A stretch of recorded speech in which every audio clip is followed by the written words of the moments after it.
भगवान श्री कृष्ण कहते हैं, मनुष्य को जब सफलता मिलती है तब उसमें जागता है अहंकार। और ऐसे में मनुष्य अक्सर एक बात भूल जाता है, झुकना। सोचता है कि मैं किसी के समक्ष क्यों झुकूं। और ऐसा इसलिए होता है क्योंकि मनुष्य एक महत्वपूर्ण बात भूल जाता है कि इस संसार में, इस जीवन में उसने जो भी प्राप्त किया है झुक कर प्राप्त किया है। बालपन में चलना सीखा तो इस धरा पर झुककर, गिरकर। बड़ों का आशीष लिया तो झुककर। किसान को फसल काटने के लिए झुकना पड़ता है। कुएं से पानी निकालने के लिए पात्र को झुकना पड़ता है। भगवान से आशीर्वाद प्राप्त करने के लिए उनके समक्ष झुकना पड़ता है। आंधियों में वृक्ष सुरक्षित कैसे रहते हैं? झुककर। सम्मान कैसे पाया जाता है? झुककर। किसी के समक्ष झुकने का अर्थ स्वयं का आत्मसम्मान खो देना नहीं है। इसका अर्थ होता है विनम्रता। हम मनुष्य हैं और इस आकाश की ऊंचाइयों तक पहुंचने के लिए हमें किसी पक्षी की भांति पंखों की आवश्यकता नहीं है। बस जितना झुकेंगे उतना ही ऊपर उठेंगे। आप इस संसार में ऐसे कई लोगों को जानते होंगे जिन्हें आप स्वार्थी मानते हैं, जो आवश्यकता पड़ने पर ही आपको याद करते हैं, अन्यथा वर्षों तक कहीं दिखाई भी नहीं देते। किंतु जैसे ही उन्हें आपकी सहायता की आवश्यकता होती है, वह हाथ जोड़कर आपके समक्ष सज्ज रहते हैं। बड़ा क्रोध आता है ना, मन खिन्न हो जाता है, मन से स्वर निकलता है कि इसकी सहायता ना करो। किंतु आप ऐसा कभी मत कीजिए। अब आप सोचेंगे, क्यों कह रहा हूं मैं ऐसा? स्मरण रखिएगा, दीपक का स्मरण व्यक्ति तभी करता है जब गहरा अंधकार हो जाता है। उसे स्वार्थी मानकर स्वयं व्याकुल न हो, स्वयं को दीपक मानकर आनंदित होइए।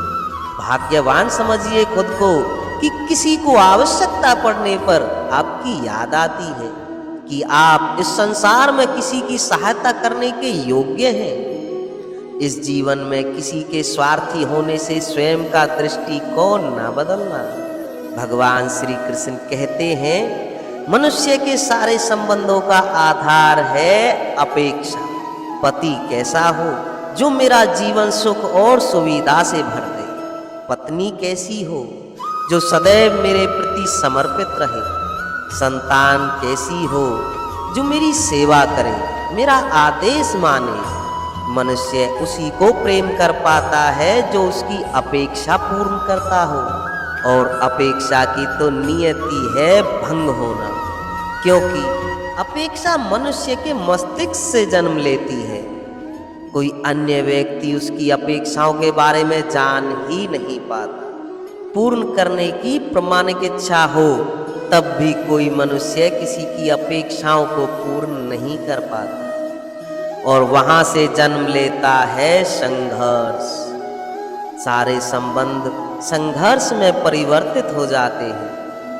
पर मनुष्य अपेक्षा को संबंध का आधार न बनाए और स्वीकार करे केवल संबंध का आधार, तो क्या ये जीवन स्वयं सुख और शांति से नहीं भर जाएगा? स्वयं विचार कीजिए। समय के आरंभ से ही मनुष्य को एक प्रश्न सदा पीड़ा देता है कि वो अपने संबंधों में अधिक से अधिक सुख और कम से कम दुख कैसे प्राप्त कर सकता है। क्या आपके सारे संबंधों ने आपको संपूर्ण संतोष दिया है? विचार कीजिए। हमारा जीवन संबंधों पर आधारित है, हमारी सुरक्षा संबंधों पर आधारित है। इसी कारण हमारे जीवन के सारे सुखों का आधार भी संबंध है। किंतु फिर भी हमें संबंधों में ही अधिकतर दुख क्यों प्राप्त होते हैं? सदा ही संघर्ष भी संबंधों से ही उत्पन्न क्यों हो जाते हैं?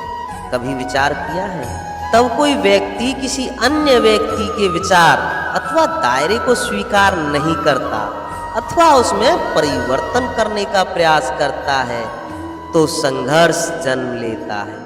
अर्थात जितना अधिक अस्वीकार उतना ही अधिक संघर्ष, और जितना स्वीकार उतना ही अधिक सुख। क्या ये वास्तविकता नहीं? यदि मनुष्य अपनी अपेक्षाओं पर अंकुश रखे, अपने विचारों को परखे, किसी अन्य व्यक्ति में परिवर्तन न करे, स्वयं अपने भीतर परिवर्तन करने का प्रयास करे, तो क्या संबंधों में संतोष प्राप्त करना इतना कठिन है? अर्थात क्या स्वीकार ही संबंध का वास्तविक अर्थ नहीं है?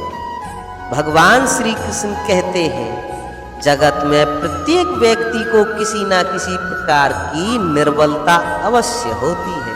जैसे कोई बहुत तेज दौड़ नहीं पाता, तो कोई बहुत अधिक भार नहीं उठा पाता, कोई असाध्य रोग से पीड़ित रहता है, तो कोई पढ़े हुए पाठों को स्मरण नहीं रख पाता। ऐसे अनेकों उदाहरण और भी हैं। क्या आप किसी ऐसे व्यक्ति को जानते हैं जिसे सब कुछ प्राप्त हो, और हम जीवन की उस एक निर्बलता को जीवन का केंद्र मानकर जीते हैं? इस कारण हृदय में दुख और असंतोष रहता है। निर्बलता मनुष्य को जन्म से अथवा संयोग से प्राप्त होती है, किंतु उस निर्बलता को मनुष्य का मन अपनी मर्यादा बना लेता है। किंतु कुछ व्यक्ति ऐसे भी होते हैं जो अपने पुरुषार्थ और अपने श्रम से उस निर्बलता को परास्त कर देते हैं। क्या भेद है उनमें और अन्य लोगों में? यह आपने कभी विचार किया है? सरल सा उत्तर है इसका।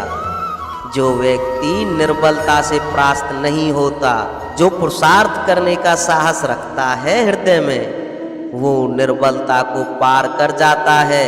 अर्थात निर्बलता अवश्य ईश्वर देता है, किंतु मर्यादा मनुष्य का मन ही निर्मित करता है।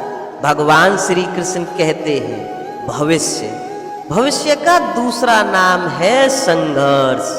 हृदय में आज इच्छा होती है और पूर्ण नहीं हो पाती, तो हृदय भविष्य की योजना बनाता है। भविष्य में इच्छा पूर्ण होंगी ऐसी कल्पना करता रहता है, किंतु जीवन ना तो भविष्य में है ना अतीत में। जीवन तो इस क्षण का नाम है, अर्थात इस क्षण का अनुभव ही जीवन का अनुभव है। और हम ये जानते हुए भी इतना सा सत्य समझ नहीं पाते, या तो हम बीते हुए समय के स्मरणों को घेर कर बैठे रहते हैं, या हम आने वाले समय के लिए योजनाएं बनाते रहते हैं, और जीवन बीत जाता है। एक सत्य यदि हम हृदय में उतार लें कि ना हम भविष्य देख सकते हैं, ना ही भविष्य निर्मित कर सकते हैं, हम तो केवल धैर्य और साहस के साथ भविष्य को आलिंगन दे सकते हैं, स्वागत कर सकते हैं भविष्य का। तो क्या जीवन का हर पल जीवन से नहीं भर जाएगा? स्वयं विचार कीजिएगा।